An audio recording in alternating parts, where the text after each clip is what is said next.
अस्सलामुअलैकुम नाज़रीन, आप देख रहे हैं पीसी वर्ल्ड न्यूज़। मैं हूं रिदा संधू। खबर शामिल करते हैं गुजरानवाला से।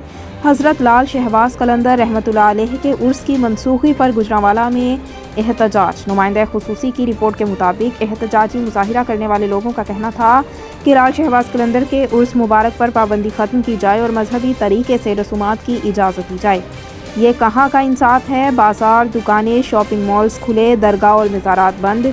क्यों लाल शहबाज कलंदर रहमतुल्लाह अलैह के दरबार को SOPs के साथ चलाया जाए। इंशाअल्लाह कलंदर जाना है।